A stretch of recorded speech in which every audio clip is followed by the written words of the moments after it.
Saglit lang po.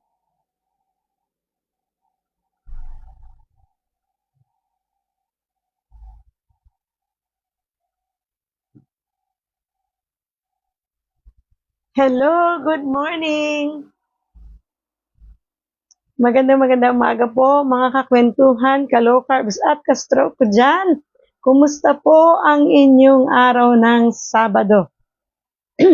Katulad na pinangako ni Ate Mabs, tayo po ay magkakaroon ng 12 days before Christmas na low carb tips and guide. Na i-discuss natin everyday hanggang magpasko para matulungan po tayo na makaiwas sa mga temptations at mga tukso sa ating paglo-low carb na ito. Para po kahit na maraming handaan pa ang ating puntahan ay hindi po kayo matitempt kumain ng mga pagkaing hindi pasok sa low carb. Ang title ng ating pag-uusapan o pagkukwentuhan natin ngayong umaga ay para sa ating day 1, low carb sa Pasko, paano labanan ang tukso? Ulitin natin, low carb sa Pasko, paano labanan ang tukso? Ayan, ako naman Ate Mabs, palaging may tukso talaga pagka ganitong magpapasko kasi napakaraming handaan, reunion, celebration, at kung ano-ano pa ang mga kainan ang pwede nating puntahan. Kaya naman, tayo po ngayon ay magbibigay ng tip para sa inyong lahat. So, Pasko na naman, at oo, andyan na naman ang mga pagkain pasta, fruit salad, cake, iba't ibang klase ng desserts, merong ano tawag dito, may bibingka, puto bongbong, na high carb, di ba? At hindi po natin maiiwasan lahat yan. Talagang meron yan sa handaan.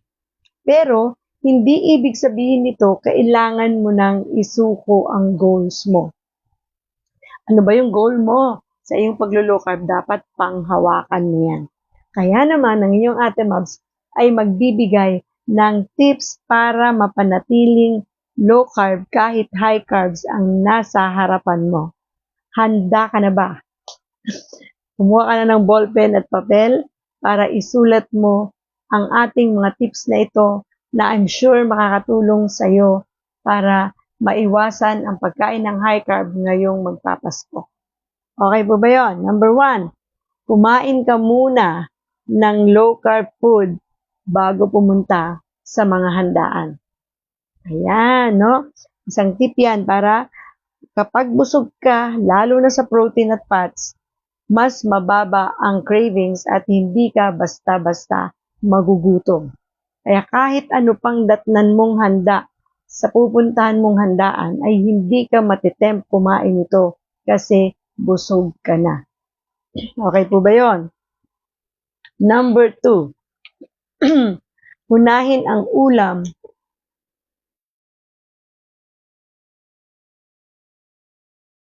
Number 2, kapag kayo nasa handaan na, unahin ang ulam kaysa sa kahit anong handa na nasa mesa.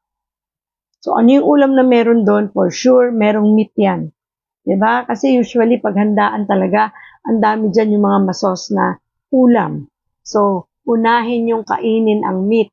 Sigurado may menudo, may mechado, may kaldereta, merong, ano pa ba? Yung mga, minsan may lechon. Ako, unahin po natin yan. Hanapin natin kaagad ang protina. Mga pagkain mataas sa protina tulad ng lechon, chicken, beef, fish, eggs. Okay? Kapag naunang pumasok ang protein, mas nababawasan ang urge sa sweets. At proven na po natin yan. Kaya nga po, pag nasa handaan, ang ginagawa ng inyong Ate Mabs ay tinitingnan ko muna ang mga pagkain na kahain. Lalo na kung buffet yan. I-check natin. Kasi para alam mo kagad kung alin doon yung dadamputin mo. Para hindi lahat kailangan mong damputin. Dahil minsan, no, alam mo, lalo na pag gutom ka pumunta dyan, sigurado, kung ano na lang yung matadampot mo. Huwag ka munang tumingin sa mga area ng mga desserts. Okay? Doon ka muna sa meat. Yun ang unahin mong kainin. And number 3, magdala ng sarili mong low carb option or food. Pwedeng keto leche flan, low carb desserts, low carb bread, low carb pancake, low carb na mga kakanin. Kasi kailangan po natin kahit chicharon magdala ka, 'di ba? At hindi nakakahiya 'yon kasi self-care 'yon. Lalo na kung alam nilang naglo-low carb ka. Doon mo mapapatunayan na talagang ikaw ay consistent at ikaw ay determinado sa iyong lifestyle na ginagawa. Kapag nakikita ng mga tao yan na, uy, grabe, galing. Kahit na nasa handaan siya, talagang pinaninindigan niya ang kanyang paglo-low carb. At kahit ano pa ang sabihin nila, huwag kang magpapa-apekto. Okay? Tandaan mo yan. Kasi hindi naman sila ang inaayos mong kalusugan, kundi ang sarili mo. Self-care yan. Kaya huwag kang mahiyang magbaon. Ako talaga, ugali ko na po yung nagbabaon ako kapag ka meron akong pupuntahang party or mga gatherings. Kasi para sigurado ako na yung kakainin ko ay safe para sa akin. Dahil alam nyo naman ang kwento ng inyong ate Mabs. Ako po ay stroke survivor at tayo po ay strict low carber. So, hindi ko naman sinasabi na lahat kayo ay mag-strict low carb, no? Pero ako po, yun po ang practice ko dahil po sa condition ko. Okay? So, number 4, piliin ang best carbs kung talagang wala kang choice. Sa handaan, piliin mo yung pwede doon. Halimbawa, may fruits doon. Pwede naman sa atin ang pakwan, ang melon, di ba? As long as wala pong asukal yan. Kasi yung iba, di ba, pinagsasama-sama, lalagyan ng gatas, parang halo-halo na. So, yun lang kainin mo. A portion of it. Portion lang, ha? Hindi mo kailangan kumain ng marami nito. Kung walang avocado, di okay lang. And then, yung mga tinatawag nating dirty low carb food na nandun, dahil silang nagluto nito, okay lang pong kainin natin yon. Okay? Wala pong problema yon. Basta, yung mga sweets, yung mga cakes, yung mga desserts, mga leche flan na gawa nila at high carb, yun ang talagang iwasan natin. Okay, ako po kasi kahit tikim, hindi ko ginagawa. Dahil unang-una, ayaw nating bumalik yung cravings natin sa sweets. Ito ha, take note, lalo sa mga nagsisimula pa lang mag-low carb. Wag na wag po kayong magsanay na habang nagsisimula kayong mag-low carb ay panay ang treats ninyo or bili ng mga treats na low carb. Yung mga, although yung low carb bread yan, although yan ay low carb treats, may tamis pa din yan na pwedeng magpabalik ng cravings mo sa sweets.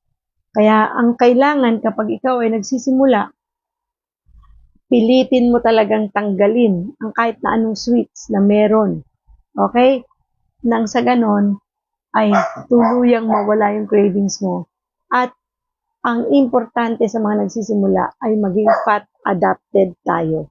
Okay? Yun po ang kailangan nating ma-achieve. At pag na-achieve mo na yan, maniwala ka, mag-i-enjoy ka sa paglo-low carb mo. Sa umpisa lang naman talaga mahirap.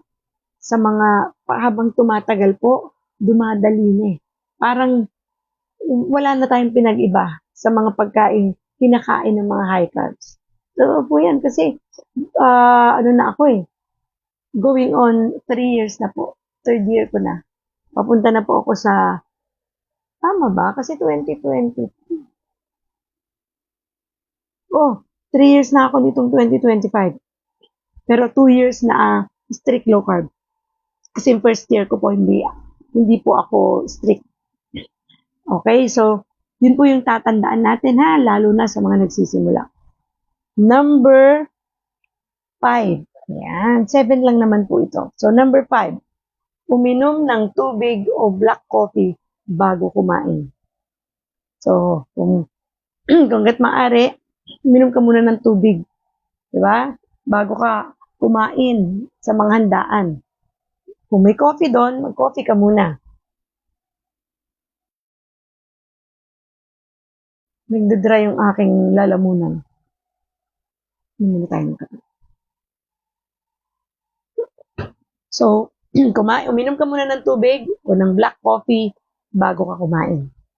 Kasi it helps control appetite para makapag-focus ka sa mga choices mo.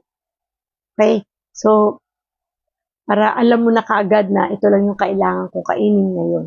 Hindi ko kailangan ubusin yung mga pagkain nasa harapan ko, lalo na kung mga sweets ito. And number 6, mag-set ng mini mindset rule. Sabihin mo sa sarili mo, hindi ako deprived, ako ang pumipili. Okay? So, huwag kang makinig din sa sasabihin ng iba. Hindi ka deprived. Kasi yung iba, parang pagka mga low carber nasa isang handaan, parang feeling nila tayo yung deprived, di ba? May choice tayo eh. Kumbaga, choice natin yan. Ito yung pinili nating lifestyle. At ito yung alam natin makakatulong sa ating kalusugan. Gawin natin to ng tama. At huwag tayong magpapa-apekto sa posibleng maging komento nila. Diba? It's your choice eh. At panindigan mo yan. Huwag yung medyo na ano ka lang, kinantsawan ka ng mga friends mo, relatives mo, magpapadala ka naman. Okay lang yan. Konti lang naman eh. Diba? So, pag nagpadala tayo sa mga ganong kantsaw nila, yung konti-konti mong yan, magugulat ka. Naparami ka na pala ng kain. At baka iyan ay mauwi sa hindi magandang resulta para sa iyo. Lalo na kung meron kang pinapagaling pang karamdaman. Okay po ba? So, be very careful sa mga ganyan. Hindi ka deprived. Tandaan mo, choice natin to. At ito ay para sa ating kalusugan. Kung strong ang mindset, tandaan natin yan, hindi ka matatabunan ng temptation. Kapag buo ang mindset mo. Dahil kahit anong temptation yan meron, alam ko mindset ko, 'di ba? Na ako ay hindi deprived, na ako ay deprived, ako ay pumipili. So tayo, no, ang nagdedesisyon para sa ating sarili. At kapag alam mo ang dahilan mo, which is yung number 7, remember your why. Yan, napakahalaga niyan eh. Siguro kung matagal na kayo nanonood sa akin dito sa Ate Mabs TV sa Kwentuhan Pangkalusugan, lagi kong sinasabi yung why, yung dahilan mo, bakit ka naglo-low-carb. Always remember your why. Kahit saang lugar ka nandoon, ano yung iyong pupuntahang handaan, tandaan mo palagi yung dahilan mo, bakit ka naglo-low-carb. Okay? Kasi alam mo dapat, bakit ka naglo-low carb, bakit gusto mong pumayat, gumaan ang iyong katawan, bakit gusto mong gumaling, bakit gusto mong magkaroon ng energy para sa family mo at maging healthy ka. Dapat alam mo ang lahat ng dahilan na yan. Kasi kapag malinaw ang why, mas madali ang discipline. And that is the truth. Truth yan. Katotohanan yan. At napatunayan ko na po yan. Kasi ang lalim ng dahilan ko eh. Ayoko nang ma-stroke. Di ba? Ayoko na po talaga. Traumatic po talaga ma-experience ang ma-stroke. At hindi madali na ma-paralyze ang kalahati ng katawan mo na feeling mo wala ka ng kwenta, walang silbi, parang hindi ka nagagaling. Hindi po magandang pakiramdam. Kaya, yun ang lagi kong iniisip. At yun ang dahilan kung bakit nadidisiplina ko yung sarili ko. Kaya minsan nga po pagka nasa mga handaan ako or gathering, yung mga friends ko, sabihin sa akin, talagang seryoso ka ha? Di ba? Ganun sila kasi nagbabaon ka pa. Tapos talagang yun lang kinakain mo, opo. Kasi sa totoo lang, wala naman po problema sa kinakain natin. Pareho lang ng kinakain natin yung kinakain ng mga high carber. Ang pagkakaiba lang, yung panimplang ginagamit dito at yung pampatamis na ginagamit nila. Di ba? Pareho lang. Kumakain tayo ng dinuguan, kumakain tayo ng apretada, ng minudo, ng mechado, binagoongan, kumakain tayo ng Bicol Express, kumakain tayo ng pansit, kaya lang hindi pansit ang kinakain natin kundi yung sahog ng pansit. Di ba? So, kaya nga pagka sa isang handaan, alam mong may low carber. Kasi yung sahog ng pansit na uubos. Kung may itlog na pugo doon sa ulam, makikita mo ubos na yung itlog ng pugo kasi may low carber na kumakain. Di ba po? Alam mo, Nakakatuwa minsan talaga yung mga reaction ng mga tao sa atin. Kaya nga po dapat panindigan mo yan at maging disiplinado ka. Tayuan mo yung desisyon mo na na paglo-low carb mo as your lifestyle. Kasi po ang laking tulong din naman talaga. At napatunayan ko po yan sa aking kalusugan and I praise God for that. Dahil ito po ay wisdom na bigay ng Diyos sa akin. Kung bakit nagawa ko to ng tama at hanggang ngayon, no, nagagawa ko pa rin po siya nang wala na akong effort, walang hirap, wala nang struggle. Hindi katulad nung nagsisimula. Nung nagsisimula po talaga, medyo hindi po madali. At yun ay isang katotohanan. Mag-a-adjust kasi ang katawan mo, mag-a-adjust ka, ididisiplina mo sarili mo. Kaya napakahalaga nung dahilan mo, bakit mo ito gagawin. Kasi kung hindi mo alam ang dahilan mo, naku, huwag mo muna itong simulan. Kausapin mo sarili mo at kausapin mo ang Diyos at ipag-pray mo to. Kasi po sa totoo lang, seryosohin natin to. Buhay low carb, sabi ng Kuya Alan ko. Di ba? Yun ang kailangan nating gawin at seryosohin natin yan. Okay, so ulitin natin, no? Ano yung 7 tips para ulitin natin. Ano yung 7 tips para mapanatili nating low carb kahit high carbs ang nasa harapan mo, lalo na kapag may handaan. Number 1, kumain ka muna ng low carb food bago ka pumunta sa handaan. Number 2, unahin ang ulam kaysa sa kahit anong handang nasa mesa, lalo na meat. Number 3, magdala ng sarili mong low carb option, low carb food. Number 4, piliin ang best carbs kung talagang wala kang choice sa mga handaan o sa mga handang nakahain sa'yo. Number 5, uminom ng tubig o black coffee bago kumain. Number 6, mag-set ng mini mindset rule. Sabihin mo sa sarili mo, hindi ako deprived, ako ang pumipili. Number 7, remember your why. Yun po yung 7 tips natin ngayong unang araw ng 12 days of before Christmas, low carb tips and guide. And I hope na may natutunan kayo.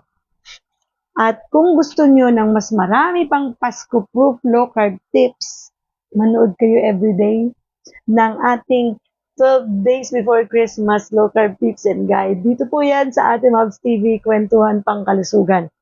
At sigurado po, marami kayong matututunan at maiiwasan ninyong matempt kayo na kumain ng mga high carbs. Everyday po yan, 10 a.m. dito sa ating Facebook page, Ate Mavs TV. At sa ating YouTube channel, Ate Mavs TV, mapapanood din po ninyo ang ating live na ito. So, yun lang po ang aking tips para sa araw na ito, sa unang araw ng ating 12 days before Christmas. At kung may mga tanong kayo, pwede pong magtanong at sasagutin natin yung mga tanong ninyo yan. Magtulungan tayo. Marami po akong tanong na sasagutin doon sa mga nagtanong sa post natin. Nung isang post natin na nakakatuwa, ang dami namin nag-like, nag-share, nag-heart. And thank you po sa mga nag-comment doon. At yung mga comments nyo doon, hindi ko masagot yung iba dahil kailangan ng mahabang explanation. Kaya i-video natin yung sagot ko sa inyo. And ngayon, thank you po no, sa nanonood ngayon, si Ate Jenny, si Kuya Alan. Yan. Sabi ni Kuya Alan, buhay low carb. Yan, kapatid ko po yan na may sakit sa puso na 32% na lang ang function ng heart niya. Pero by the grace of God, dahil sa low carb, ay natulungan po siya. No? Na gumanda yung katawan niya, na makakilo siya ng normal, na parang walang sakit sa puso. At yung maintenance niya ay nabawasan na. Actually, halos every other, na yata yung pag-inom ni Kuya eh. Hindi na po araw-araw. And yes, of course, si Ate Jenny is also a stroke survivor. So, siya rin daw nagbabaon. So, kaugalian na po nating mga low carb yan na kung kaya rin lang magbaon talaga, magbaon tayo.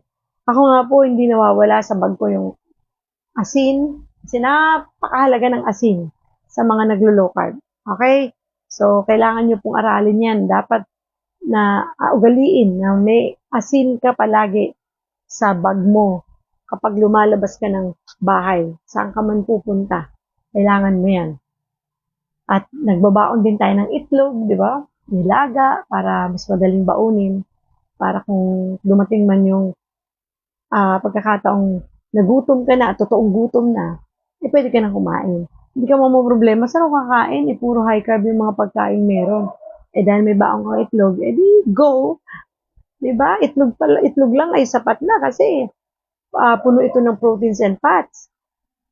At ang nakakatawa minsan, no, pag po lumalabas kami, at madalas dyan sa NLEX, bago talagang tuluyang magdire-diretso sa NLEX, dumadaan kami dun sa mga, di ba, may mga kainan po dyan, o kaya gasolinahan. At tuwan-tuwa ako sa 7-Eleven. Kasi ang 7-Eleven, may chicharon, may itlog, di ba? At yung itlog ay nilaga, may kape. Kaya sabi ko, pag pupunta ako ng 7-Eleven, masaya na ako dun eh. Dahil meron ako itlog na mabibili at may kape, brewed coffee. Black talaga, walang sugar, di ba? So, solve na solve ang mga naglo-low carb. May chicharon din sila doon, pero yung chicharon kasi hindi natin alam kung anong oil ang ginamit dito. Hopefully, ay sariling mantika yung ginamit, no? Para naman safe sa atin. So, yun po, alam mo, sabi nga, hindi mahirap ang paglo-low carb. Napakadali lang po niyan. Ang importante lang, maging disiplinado tayo at maging determinado sa ating ginagawang paglo-low carb. So, palike and share naman po itong ating video para marami po ang makasabay sa atin at matuto rin tulad ninyo.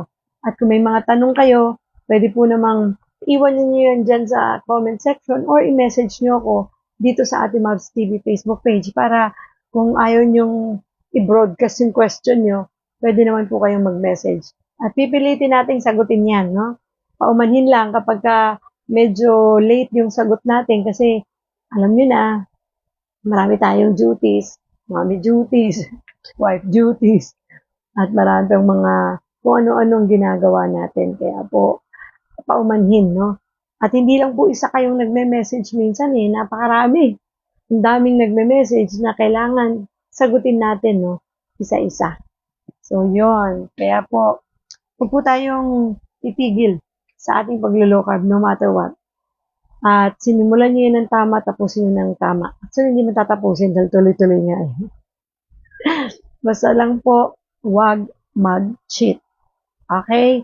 Lalo na ha, itong may mga inaayos na karamdaman, yung mga gustong gumaling.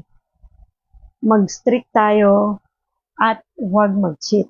Kasi marami naman ang pong alternative, no, ng mga pwede natin kainin. Bakit mag-cheat pa tayo? Kung may pandesal sila na high carb, may pandesal din namang low carb. At kaya rin natin gumawa niyan. Mamaya nga gagawa ako ng low carb pandesal kasi parang nakakatakam din naman kumain ng pandesal. No? Gagawa tayo ng low carb pandesal na gawa sa coconut flour. Yan si Ate Jenny, ang galing gumawa niya ng bread loaf, no? Ng loaf bread na may cheese, na merong coconut milk. So, shinare niya nga yung kanyang recipe sa akin. So, ang dami na rin po ninyong pwedeng pagkuhanan ng mga recipes online. Mga influencers na nagluluto ng at nagbe-bake ng mga low carb food and cakes, pastries, naku, lahat na eh. At meron pang coach na nagtuturo na isang chef, pastry chef na nagtuturo din kung paanong, talagang kung gusto mong career na gawin mo ng negosyo, nagtuturo siya online and face-to-face. So, andyan po yan si Coach J. Yan. As in Coach J, letter J lang. At marami rin kayong pwedeng bilhan kung talagang gusto ninyo. Nandyan ang Perfect Match Low Carb Selections, nandyan ang Grindahan, nandyan si Tito J. Ang dami, Tito PH, food products, nandyan ang Tito Saurus. Kaya, ito na yung panahon na hindi mo na kailangan maging dahilan yung, ay, nag-cheat ako, ate, nakakain ako ng pandesal na high carb, bread na high carb, tasty na high carb, kasi ganito, kasi ganyan, di na. Di ba? Ang dami ng paraan at pwedeng bilhin. Maging yung mga noodles, meron na rin yan, ng mga available na mga noodles na pwedeng bilhin. Pero laging tandaan, ha, yan po ay hindi dapat inaaraw-araw.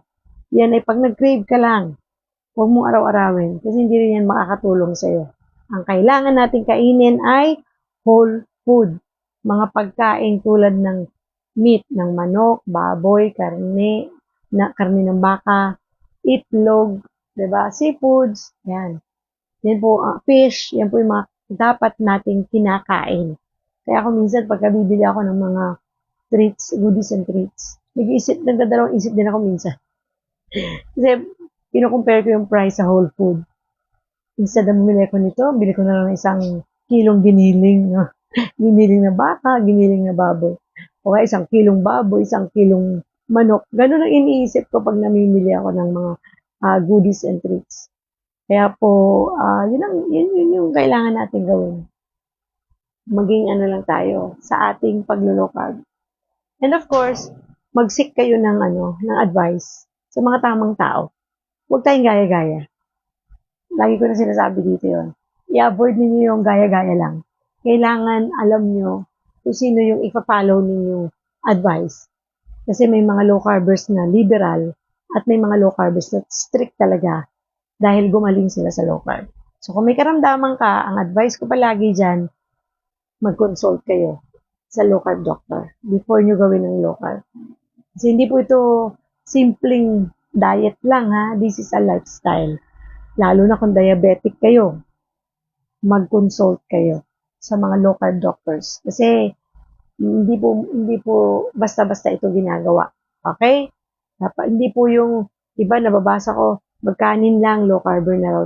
I mean, hindi lang sila kumain ng kanin, low carb na raw sila. So, hindi po ganun yun. Okay? Hindi ka lang kumain ng tinapay, low carb na ako. Hindi po ganun. At mainam na ito ay inaaral muna, inuunawa bago niyo po ito gawin at i-apply sa inyong sarili. Time check tayo. The time is 10:31. Ang bilis lang natin, ano? Kasi tayo naman po ang goal natin is makapagbigay lang ng tips sa inyo everyday bago magpasko para maiwasan natin ang cravings at maiwasan natin ang temptations. Katulad ng ating topic this morning na Pasko. Ano yung topic natin? Low carb sa Pasko, paano labanan ang tukso? Low carb sa Pasko, paano labanan ang tukso? Di ba? Kaya naman po, maging lang tayo, disiplinado. Okay, so, yun lang po ang ating live this morning. At kung meron po kayong mga tanong pa, ay pwede naman ninyong ilagay yan sa ating pong comment section. At para magabayan ko po kayo. Sa pamagitan nitong ating live, I hope nakatulong tayo. Nakatulong ang ating pong tips for the day. So, see you again tomorrow para sa ating pong 12 days before Christmas low carb tips and guide. Dito lang po yan sa Ate Mavs TV's Kwentuhang Pangkalusugan. See you and follow for more para po marami pa kayong matutunan. See you again tomorrow at 10 a.m. Bye-bye. God bless everyone. God loves you.